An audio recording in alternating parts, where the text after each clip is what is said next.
Shuna swiftly evacuated to the control room with Beretta, Geld, and Kumara. Welcome back. I've returned. Shuna begins attending to Geld. As she glanced at the large screen, she was astonished by the enormity of the ongoing events. If it weren't for Diablo-sama, we would have faced total annihilation. Yes, I cannot dispute that. Beretta also observed the large screen and exclaimed similarly. It's all thanks to Diablo-sama. To be frank, I'm struggling to comprehend the current situation. In this intense battle, both combatants are avoiding major techniques. They persist in a manner that preserves their strength, even when presented with openings. Though it may seem straightforward at first glance, both fighters possess exceptional skills. I can't manage it. Even relying on my instincts, I can't secure a victory on my own. Don't fret, Gobda. I'm in the same boat, unable to make much of an impact. I left a pedo-san behind. Don't dwell on it. Zelanus has a keen interest in her and Zegion, so it was the right decision. I understand. Honestly, I feel guilty, but I designated a pedo-chan and Zegion's revival point to the labyrinth prison. It's a better option than putting everyone else in jeopardy. However, I doubt the resurrection bracelet will come into play. Benimaru reached the same conclusion as Dino did. If Zelanus were to kill a pedo or Zegion, it would happen after they left the labyrinth. In that case, setting the resurrection point wouldn't have made sense. I set the resurrection point just in case a pedo or a Zegion decided to act as decoys. Unlike Rimuru, Benimaru and Ramirez couldn't easily perform miracles to save everyone. Despite Benimaru's team's belief in Diablo's victory, a shift occurred. You're a small being relying on tricks. Your master was a lowly slime too. Zelanus' voice echoed in the control room, interrupting the battle to boost Diablo. Upon hearing this, someone quietly remarked, "Oh."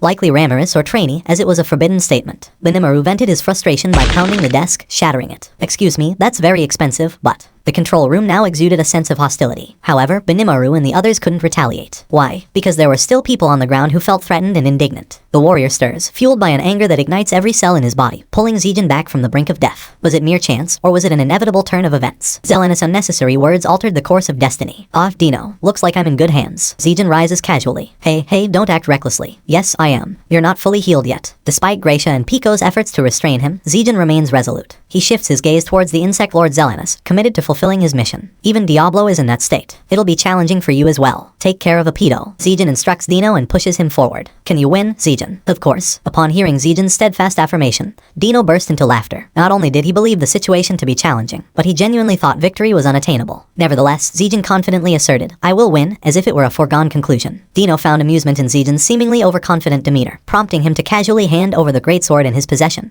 The mythical grade favorite known as Hauga. You can have it. Just take him down and let me move on with my life. Dino thought he caught a distant voice saying, you didn't do anything, but he paid it no mind. I'll take it. With one hand, Zegion accepted the greatsword and slung it onto his back. In that moment, Hauga radiated a brilliant glow. When the radiance faded, a pair of shining wings manifested on Zegion's back, signifying the rebirth of Hauga merging with Zegion. It marked the birth of Zegion's new power, Kyuzua. It seems Kyuzua readily acknowledged you. I guess I wasn't recognized as the Lord after all. Zegion paid no heed to this revelation and proceeded confidently towards the battlefield. Zegion stood silently beside Diablo. Take charge. Diablo, on the brink of attacking Zelanus, halted upon hearing Zegion's composed voice, regaining his composure. You understand, right? He insulted Rimuru-sama. We can't let him go unpunished. Absolutely. I assure you I'll handle it. Zegion never made promises he couldn't keep. Satisfied with Zegion's commitment, Diablo, who knew him well, nodded in agreement. All right, I'll leave it to you. Thank you. And so, Zegion and Diablo swapped positions, initiating the epic father-son duel of the century. Son, I offer you a single opportunity. Pledge your loyalty to the family, become my instrument, and I will appoint you as the next god of creation. I decline. My god is already present. Zegion rejected Zelanus' compassionate offer outright. Then perish. Devastator virus. Zelanus unleashed the Devastator virus against Zegion without caution. His arm transformed into a black mist, akin to a devouring dark ghoul. Zegion had no choice but to allow his bones to be consumed. A combat aura enveloped Zegion's entire body, causing the Devastator virus to vanish as soon as it touched the aura. Zegion's entire body radiated rainbow colors, akin to the hurricane glow seen in Zelanus. Zegion's presence expanded, commanding such power that Zelanus couldn't ignore. Fufu. I see you've unlocked it too, Zegion. Of course, our god always extends love to his loyal servants. That's right. However,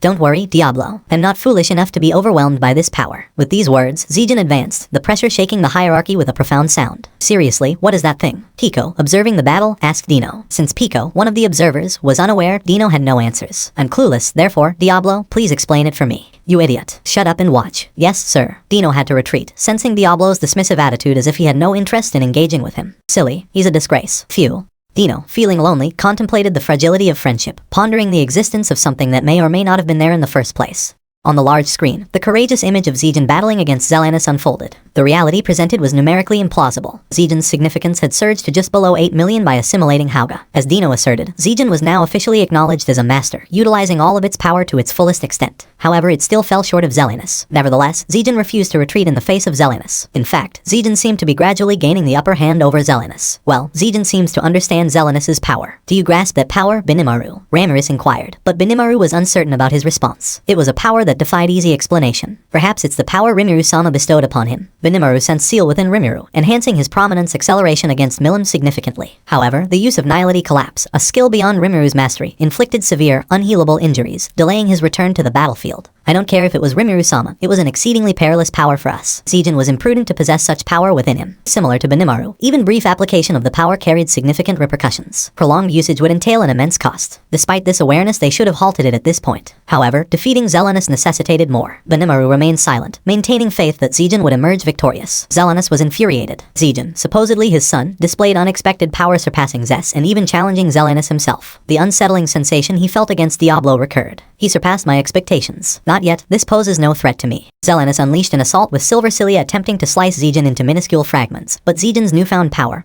Kyuzuha, thwarted their efforts. His pair of wings vibrated at divine speed, breaking the molecular bonds of all matter and, when directed, could effortlessly cut through anything within its influence. Zelanus' Silver Cilia were no exception to this power. Although not weak enough to be shattered, they were repelled by the influence of Zegion's abilities, successfully thwarting Zelanus' attack. For a brief moment, Zelanus appeared taken aback. Seizing the opening, Zegion promptly launched his fist in a subsequent attack. Naturally, Zelanus couldn't withstand a direct impact and skillfully avoided it with a margin of safety. The fist merely brushed lightly against Zelanus, leaving no discernible mark on the robust Hihiricane exoskeleton.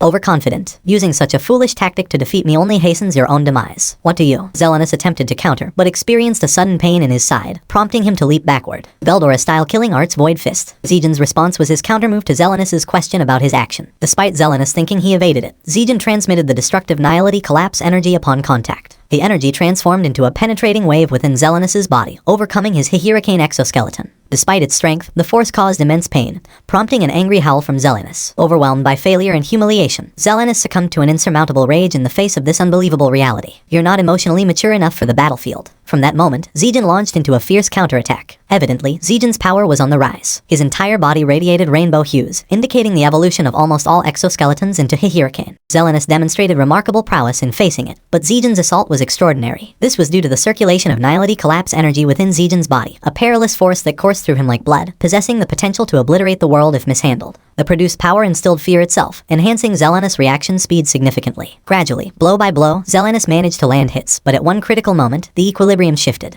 Zegion delivered strikes. Zegion executed kicks. Zegion shattered. Zegion pierced. Zegion threw. Zegion struck. Zegion slammed. It unfolded as one-sided violence. Zegion, the monarch of destruction, unleashed his overwhelming power, surpassing the eternal reign of the insect lord, Zelanus. Despite the latter's enduring rule, he found himself outmatched by Zegion.